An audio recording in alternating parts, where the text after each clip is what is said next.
Hola, muy buenas tardes a todos y todas en este bello planeta que nos acompañamos desde los diferentes horarios que contiene esta gran, pues no sé, esta atmósfera en la que vivimos, esta gran tierra en la que vivimos todos y todas, ¿no?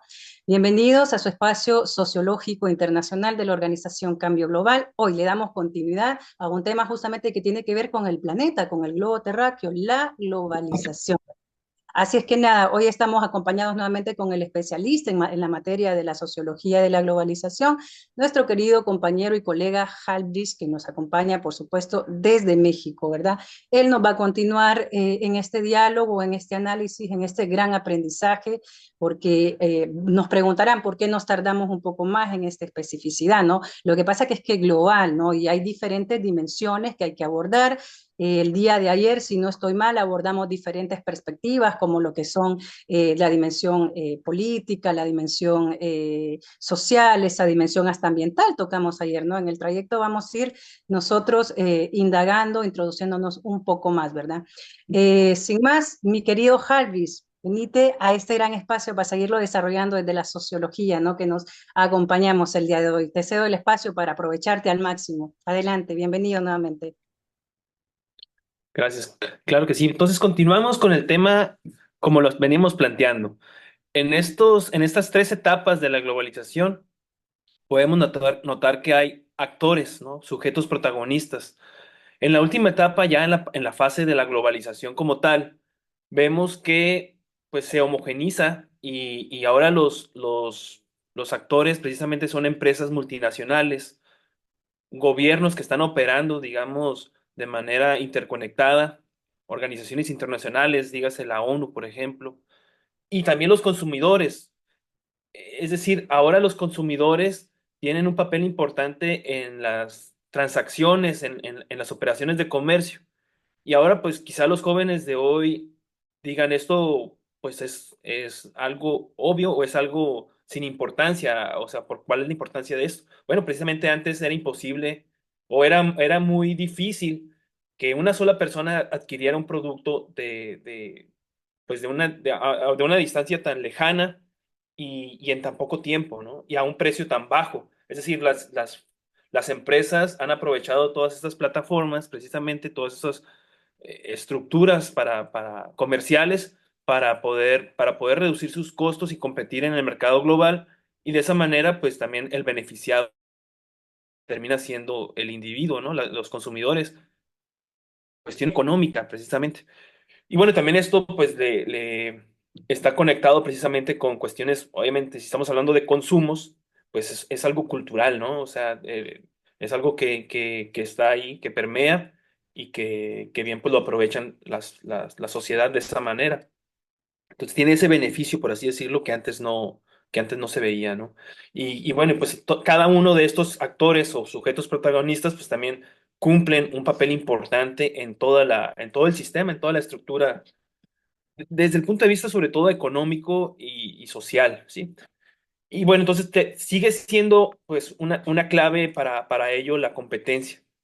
Y también ahora también se toma en cuenta lo que tiene que ver con la parte del control de la información, la gestión del conocimiento, y de esta manera, pues, cómo se va procesando precisamente a través de las tecnologías, a través de las nuevas tecnologías, de todo el desarrollo que hay de la informática, de la internet, el- ni se diga, pues, la cuestión satelital, la cuestión que tiene que ver precisamente con la banca, ¿no? Toda la operación que se hace financiera y que está conectado y que, pues, que esto no pudiera ser de no ser porque las personas hoy, pues, cuentan con un celular o con una computadora que se conecta al mundo de manera inmediata y todo es en cuestión de segundos, ¿no? Y,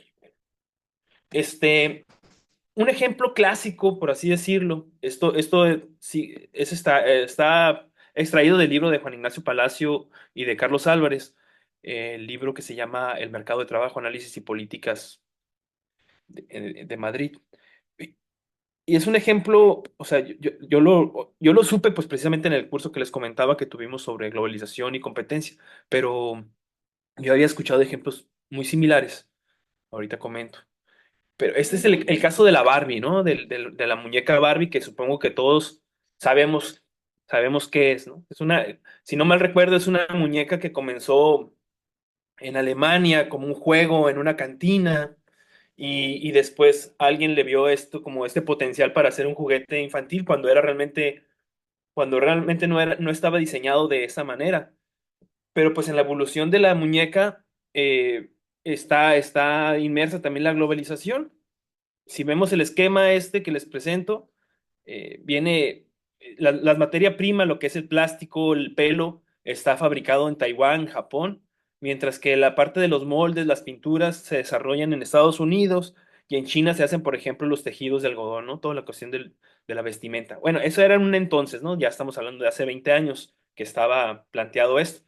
El ensamblaje en Indonesia, Malasia, China, y bueno, y el puerto principal para China, pues ha sido Hong Kong, entonces de ahí se exportaba, ¿no? Nuevamente a Estados Unidos para luego agregarle la parte que tiene que ver con toda la sistematización de la venta y la distribución en Estados Unidos. Y bueno, eso también me lleva al tema que hoy pareciera muy de moda, ¿no? Lo que es el nearshoring, que no está nada desconectado con el tema de la globalización, al contrario, pues es este aprovechamiento de los puertos cercanos para comercializar, sobre todo ahora con lo que ha pasado con la política de Trump en aquel gobierno que estuvo antes y supongo que ahora también, pues tiene que ver con esto de buscar puertos alternativos, ¿no? Por tema de aranceles, por la competencia comercial y por pues, las estrategias para cancelar, por así decirlo, ¿no? Para cancelar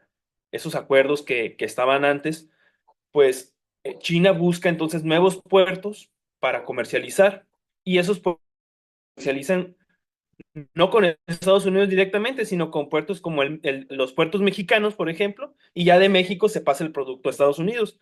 Entonces, bueno, al final de cuentas, pues es esto, ¿no? Originalmente se planteaba que, por ejemplo, una Barbie costaba $2 fabricarla, de los cuales $2 iban a ser 35 de obra, 65 para el costo de los materiales y $1 en términos de transporte, administración y beneficio empresarial. Y ya el punto de venta estaba la Barbie en $10, por ejemplo, de los cuales $1 se iba a destinar al diseño, a la mercadotecnia y también para el transporte, distribución las ganancias de la empresa, ¿no? Yo recuerdo un ejemplo muy similar con el caso de hace también unos 10 años que se planteaba esto, que el precio de venta era vamos a decirlo, muy distinto a los costos de producción y esos costos de producción pues más o menos tenían esa proporción que se habla acá, ¿no? En China los costos de producción eran mínimos, pero luego también hay todo un esquema de interconexión entre países que operan para que se pueda producir un producto ya como en punto de venta, ¿no? Otro ejemplo curioso sería que también lo vimos en ese curso, recuerdo bien, el caso de la princesa Diana.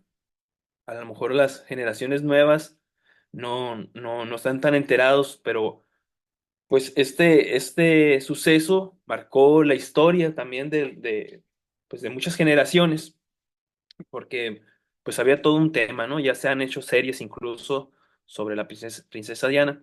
¿Y quién era? Pues una ex princesa británica cuyo novio egipcio usaba un celular sueco, chocó en un túnel francés, en un auto alemán con motor holandés manejado por un conductor belga que estaba elevado en whisky escocés. A ellos les seguía de cerca un paparazzi italiano en una motocicleta japonesa y ella fue intervenida por un médico ruso y un asistente filipino. Y luego, pues este artículo se traduce al inglés por un ecuatoriano, dice acá, ¿no? Ya después a nosotros nos da el curso una persona que es originaria de España, en México, y ahora yo se los comento a ustedes en esta plataforma, ¿no? Eso es globalización, al final de cuentas es algo que está en la cotidianidad, es algo pues que a lo mejor no lo notamos, pero es algo que se a través de un proceso histórico, tanto del capitalismo como de las formas en cómo las empresas tratan de competir más y llegar más lejos, ¿no? Para ganar más, ¿no? Entonces, al final de cuentas, pues esto queda en nuestra vida cotidiana, ¿no? Y veríamos entonces cuáles son las ventajas y las desventajas de esta globalización. Bueno, pues como ventajas en la parte económica, pues obviamente esto permite un crecimiento al comercio, acceso a mercados globales. También esto puede, en términos de competencia, reducir costos, ¿verdad? tanto de producción como como en la parte esta de los insumos, ¿no?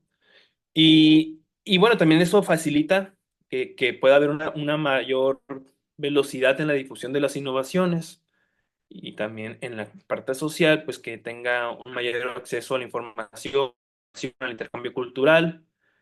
Y como lo decíamos también en la sesión anterior, en el otro capítulo, por así decirlo, pues la parte de las políticas, ¿no? O sea, todo esto fortalece, la globalización permite fortalecer a las instituciones internacionales para que puedan cooperar y también para que puedan, digamos, dar perpetuidad, ¿no? A las diferentes leyes o a las diferentes políticas, tanto económicas, fiscales, qué sé yo, ¿no? Entonces, en esta interconexión, pues la política también se ve favorecida, sobre todo en procesos, seguramente en procesos de democracia, en procesos que tienen que ver con rupturas ideológicas, pues la globalización conecta, ¿no? Y puede hacer saber a los demás también a través de los medios de comunicación masiva, seguramente.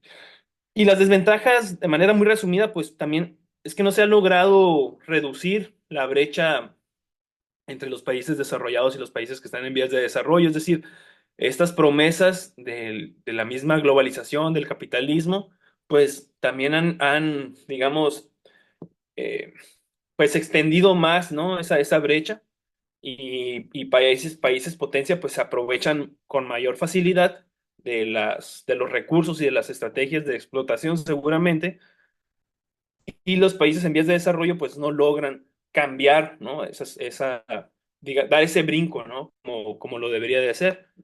En cuestiones culturales, pues la pérdida de identidades locales, también lo mencionábamos ayer, precisamente, esto rompe un poco las tradiciones, rompe con cuestiones que tienen que ver con la cultura local y se promueve nada más la cultura global como legítimo, ¿no?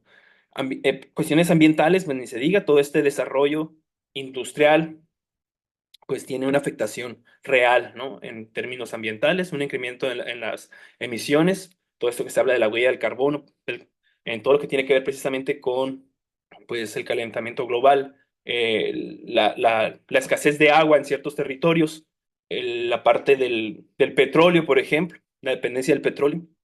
Y bueno, pues se están haciendo estrategias, pues, por ejemplo, esto de las políticas para el uso de carros eléctricos, ¿no?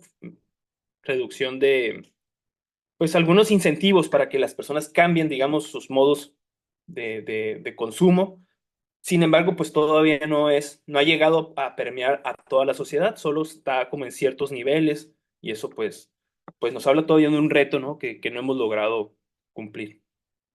Y en la parte social, pues ni se diga, o sea, toda la parte del impacto negativo en las pequeñas economías locales, en cuestiones que tienen que ver precisamente aunque sean países potencia, pues sigue habiendo pobreza, sigue habiendo desempleo, sigue habiendo cuestiones que tienen que ver con adicciones, que tienen que ver pues, con prácticas, digamos, desleales, ¿no? Por así decirlo, en la vida social, políticas también. Y bueno, pues, a pesar de que tenemos acceso a educación, por ejemplo, siguen habiendo problemas de salud y siguen habiendo problemas que tienen que ver con, pues, costumbres, digamos, asociadas a lo global que van rompiendo, ¿no?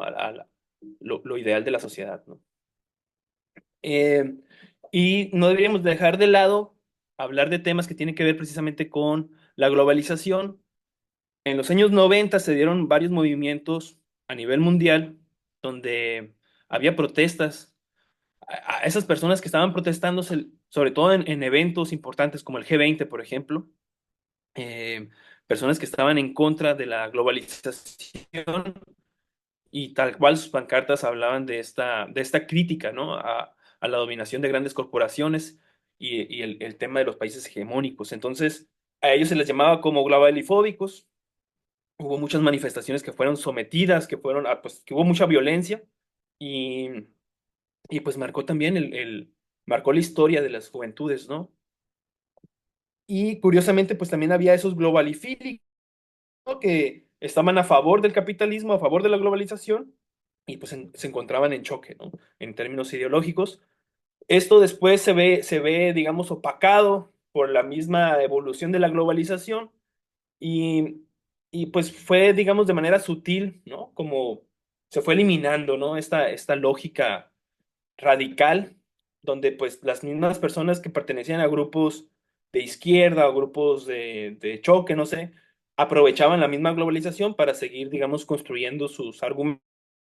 Y pues ya se bajó un poco, digamos, esta lógica, ¿no? Por otro lado, han existido, perdón, movimientos localistas, esto de movimientos que promueven el consumo local, o sostenible, redes de comercio justo. Y bueno, eso contrarresta un poco, digamos, ya en cuanto a no nada más propuestas para qué hacer y cómo pues, reducir, ¿no? Tienen que ver precisamente con reciclaje, ¿no? El reuso, reducción. También están organizaciones de organizaciones interconectadas a nivel mundial que promueven digamos, el autoconsumo, por ejemplo, o sea, pues, vamos a dar ejemplos que tienen mucho que ver con la permacultura, precisamente, ¿no? Diseño ecológico para la autosuficiencia, beneficios en cuanto a la preservación de los recursos y la resiliencia local, producir huertos urbanos, esto de aprovechar los mismos techos de las casas y ahí producir, aprovechar la energía solar, recursos que puedan ser aprovechados de otra manera, ¿no?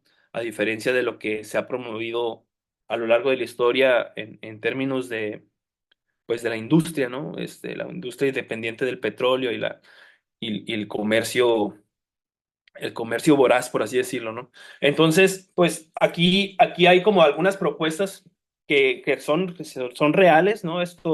Yo recuerdo Argentina, sobre todo, tiene una gran trayectoria en términos de educación de la permacultura, por ejemplo. Pero eso también se ve en Europa. Existen esta garantía o esta etiqueta de comercio justo que es toda una red, una organización que presenta pues una serie de 10 puntos para respetar, por así decirlo, o cuidar a los productores, sobre todo los productores que tienen que ver con sistemas tradicionales, orgánicos, y además digamos, la parte de la distribución y ya el punto de venta también, que garantice que pues se cumplen ciertas, vamos a decirlo, restricciones, ¿no? Que protegen tanto al productor como al consumidor de una manera, pues, socialmente más responsable. Y estaba yo recuerdo hace unos 10 años también escuchar este concepto de localidad, ¿no? Que es esta combinación precisamente de lo local y lo global, actuar localmente pensando globalmente.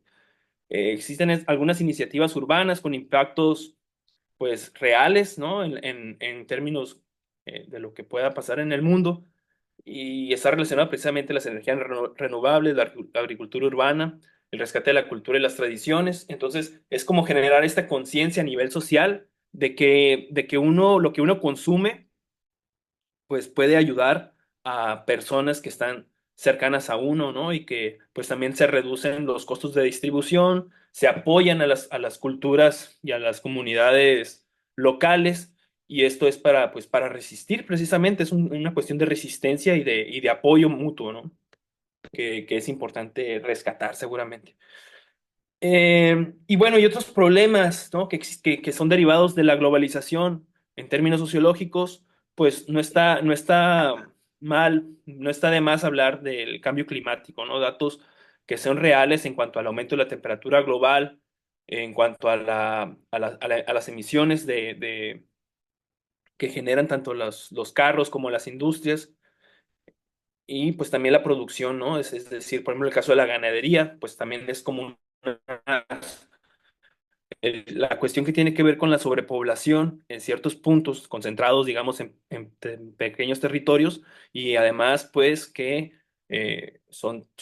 pues, para poder satisfacer, digamos, las necesidades de esta población, pues también se produce en masa, ¿no? Y acelerado. Entonces, esto, pues, tiene efectos negativos en el medio ambiente, derivados, por ejemplo, de la agricultura, digamos, industrializada, de la ganadería, emisiones que antes no se veían. El cambio tecnológico, pues también está conectado con la globalización y con este proceso, digamos, de crecimiento acelerado, automatización. ni se diga ahora la inteligencia artificial que nos permite todavía reducir más o ampliar las estrategias para, pues, para mejorar la producción y hacerla más eficiente, pero esto, digamos, sin cuidar del todo lo que puede impactar, ¿no? Negativamente. Y pues ahí existen otros desafíos tecnológicas, cuestiones de ética de uso y también de que todos tengamos el acceso a estas tecnologías. También solo hay grupos, sectores pequeños que tienen, digamos, la capacidad económica de adquirir, ¿no? También está como esta restricción de que realmente pues no es para todos, o al menos existe como pues un precio que se debería de pagar, que no cualquiera tiene el excedente para lograrlo y para jugar con ello, ¿no? La sobrepoblación, las migraciones, también esto nos tiene pues muy preocupados. Existen crisis que generan precisamente migraciones masivas, ¿no? Y que hoy lo vivimos en México. Tenemos este gran problema porque no estamos precisamente preparados o nuestros recursos no están enfocados para cubrir o para atender estos problemas que son reales, incluso desde las guerras que han estado ocurriendo en Ucrania, pues traen migraciones de personas que quieren ir a Estados Unidos y que pasan por México, ¿no? Entonces, esto es algo real y que le abona también a los problemas sociológicos, ¿no? Bueno, entonces desempleo mundial, cambio hegemónico, eso es algo que también venía comentando en la parte anterior. Esto ya se ve y es real, ¿no? Que existen bloques o países que han ido evolucionando económicos en términos poblacionales y vienen un poco a romper el esquema que se tenía de Estados Unidos como potencia mundial. Entonces esto, pues sobre todo a los países de América Latina, pues les puede pegar en ese sentido, ¿no? En el sentido económico, porque ahora ya de este país y entonces viene aquí cambios culturales que deberíamos de considerar y que son efectos precisamente de la globalización. Y bueno, pues para hablar de globalización, dejar de lado los temas que tienen que ver precisamente con la balanza de pagos, con las relaciones comerciales de los países, cuáles importan, exportan menos o más, y hablaré un poquito de eso con las gráficas. Aquí tenemos basado en un portal que hay de Pensilvania, del Penn World Tables, es de Pensilvania, que genera, bueno, que tiene datos del mundo desde 1950 hasta más o menos el 2019. Pues es una base de datos muy grande con muchas variables, pero eso nos ayuda a poner eso mundial. Aquí tenemos el crecimiento económico, el PIB, y vemos esta línea naranja que precisamente Asia, ¿no? Y cómo el crecimiento económico de Asia, de los países asiáticos, ha superado el crecimiento de los países de América del Norte. En países de América del Norte estoy contemplando tanto países, es decir, tanto Canadá y Estados Unidos y México, como los países de Centroamérica. Y vemos a Sudamérica y a África, pues que su crecimiento sigue, digamos, sigue aumentando, pero muy poco, y es como muy constante, ¿no? Ese crecimiento, pero es muy poco. Entonces es lento, un crecimiento lento. Y bueno, y Europa, pues también Europa, digamos, como está como al centro, ¿no? De todos los demás. Eh, pues entonces, bueno, Asia estaría destacada por ese fuerte aumento en las últimas décadas, reflejando, perdón, precisamente este ascenso económico entre China e India, mientras que África pues muestra un crecimiento más modesto y Europa y Norteamérica pues tienen un crecimiento estable, pero también ha sido muy dinámico en las últimas décadas y pues debemos también contemplar todos los movimientos políticos, movimientos, las crisis económicas regionales para entender precisamente el comportamiento de los países que se encuentran en Sudamérica, ¿no? Acá tenemos otro tema que es muy importante mencionar, que tiene que ver con la productividad. Es decir, aquí vemos cómo está el promedio de las horas trabajadas a nivel mundial por las diferentes regiones y notamos que precisamente, pues, que a partir de los años 70 es notable esa reducción de horas trabajadas en relación, pues, precisamente a ese crecimiento económico que veíamos anteriormente. O sea, vemos ahora que los países trabajan menos y producen más, ¿no? De manera general, ¿no? Esta es una generalización, pero eso nos ayuda a entender precisamente cómo es que el avance tecnológico te permite producir más, generar más en términos de dinero, porque ese es el otro tema, la parte de la financiarización, es decir, por un lado tienes tú los productos, ¿no? Y servicios generados, pero el dinero que representa de esto cada vez también es mucho mayor. Es decir, tienes más empresas que su valor agregado es mucho mayor ahora, en estos tiempos, con menos personas trabajando y con menos tiempo trabajando, es mayor productividad, ¿no? Entonces, bueno, en términos muy generales, África, pues, no es el que está, digamos, a la cabeza, tiene un nivel relativamente alto de horas trabajadas y con pequeñas variaciones, mientras que Asia sí muestra una leve disminución en las horas trabajadas a lo largo del tiempo y bueno, y pues una mayor productividad, ¿no? Sudamérica pues tiene una ligera tendencia descendente, también de horas trabajadas, es como una generalización en todo el mundo. Y aquí está, bueno, la parte esta de la relación comercial, de importaciones y exportaciones. Vemos que pues las exportaciones a nivel general en las economías más ricas del mundo, pues son países que exportan más de lo que importan, pero no es el caso, por ejemplo, de Estados Unidos, ¿no? Estados Unidos es un país que importa mucho en términos de los productos, de la relación comercial con otros países, ¿no?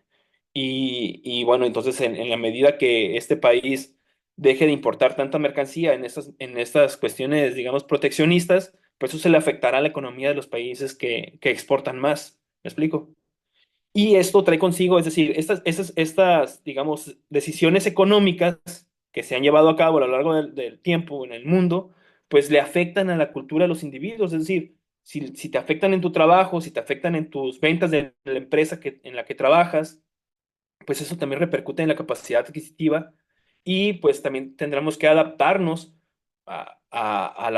digamos, a una nueva economía pues que traerá cambios culturales seguramente, ¿no? Y efectos, pues, digamos, la sociedad ahí es donde aplica toda esta parte de la innovación y la creatividad para, pues, a enfrentarse a situaciones inesperadas, ¿no? Pero bueno, la participación de las exportaciones y las importaciones, vemos que las exportaciones han ido aumentando gradualmente, las importaciones también muestran una tendencia muy similar. Ambos indicadores están destacando precisamente el impacto de la globalización hacia economías más desarrolladas. Vemos aquí una estructura, estoy hablando de las principales, de las 30 principales mundial, en las que no se encuentran, digamos, en ese rango, pero al menos dependemos de esas economías, ¿no? Mm, Y bueno, entonces, de qué manera se refleja? Pues también se refleja en los hogares. En el caso de Norteamérica y Europa, pues tiene una participación a diferencia de África y Sudamérica, ¿no? Con altos, pues impactos negativos en la parte del consumo que hay. En el caso del gasto gubernamental, Europa tiene una alta participación. Nos habla de que pues también de que pueden, digamos, mejorar el bienestar de la sociedad, ¿no? El gasto gubernamental tiene ese impacto, ¿no? En servicios de salud, de educación, y en el caso europeo, pues ha sido otra realidad a diferencia de África y Asia. Los países en África y Asia no tienen tanto poder, por así decirlo, de proporcionar ese tipo de servicios, ¿no? Sobre todo, dígase, pues los países nórdicos, ¿no? En América, digo, los países nórdicos en el caso europeo, ¿no? Que sí tienen esa capacidad. En el caso de las competencias laborales, vemos que en Norteamérica y Europa sí destacan una mayor participación en el trabajo en proporción al PIB. Y bueno, esto sugiere diferencia de Asia y África. Sin embargo, pues también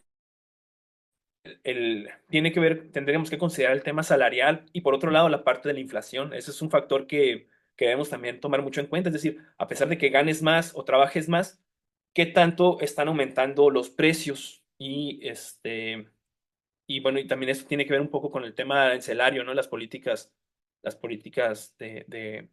políticas comerciales de los países, que esto pues que rebota pues en el consumo, ¿no?